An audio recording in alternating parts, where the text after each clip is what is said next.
মিডিয়ার ফাইজলামিটা দেখেন, 50 লাখ টাকা সহ আটক করা হয়েছে ঠাকুরগাঁও জেলা জামাতের আমির। আচ্ছা, এই ঠাকুরগাঁও জেলা জামাতের আমির, ঠাকুরগাঁয়ের টোটাল নির্বাচনী আসন হলো 3টা। এই 3টা আসনে টোটাল কেন্দ্র হলো 490টা।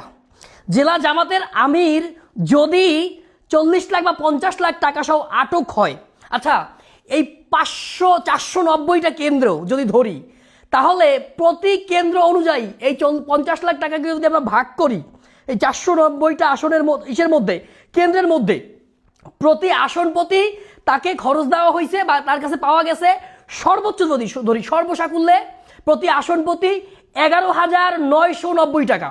কয় টাকা? প্রতি সেন্টারে 11,990 টাকা। আচ্ছা আপনি বলেন তো, আপনার একটা কেন্দ্রে কমপক্ষে 2,000-3,000 ভোটার আছে, এই 2,000-3,000 ভোটারকে কি 11,000 টাকা দিয়ে কেনা যায় কিনা? 11,000 টাকা দিয়ে কেনা যায়? যদি বর্তমান বাজার মূল্য যদি একজন ভোটারকে টাকা দিতে চান, আপনি সর্বনিম্ন 1,000 টাকা দেওয়া লাগবে। তাইলে 1,000 টাকা দিলে প্রত্যেক ভোটার প্রতি যদি 1,000 টাকা দেন, তাহলে 11টা ভোট কিনতে জেলা জামাতের আমিরের ওই টাকা শেষ। তাইলে ভাই 40 লাখ টাকা বা 50 লাখ টাকা দিয়ে কেমনে একটা জেলার ভোট কিনবে? এটা ফাইজলামি মার্কা নিউজ না। উনি জেলা জামাতের আমির, ওনার অধীনে 3টা আসন, তাইলে 11টা ভোট, মানে একটা সেন্টারে 2,000-3,000 ভোট, তার মধ্যে কেউ 11টা ভোট কেনে 11,000 টাকা। তো আপনার এটা নির্বাচনের দিন, নির্বাচনের আপনার সেন্টার খরচও লাগবে। সেন্টার খরচ আমরা দেখছি ভাই, আওয়ামী লীগের আমাদের নির্বাচনগুলো দেখছি বা তার আগে নির্বাচনগুলো দেখছি বা স্থানীয় নির্বাচনগুলো দেখছি, যে প্রত্যেকটা দলের কমপক্ষে 1 লাখ টাকা বাজেট থাকে, কমপক্ষে 1 লাখ টাকা বাজেট থাকে শুধু সেন্টারের দিন, সেন্টার খরচ। সেইখানে জেলা জামাতের আমির যদি 50 লাখ টাকা সহ তাকে ধরাও হয় বা গ্রেফতার করাও হয় বা আটকও হয় বা তার কাছে পাওয়াও যায় ক্যাশ টাকা, তাইলে তো প্রত্যেক সেন্টারে 10,000 টাকা বা 11,000 টাকা, 11,000 টাকা তো ভোট কেনা, মানে সেন্টার খরচই উঠবে না।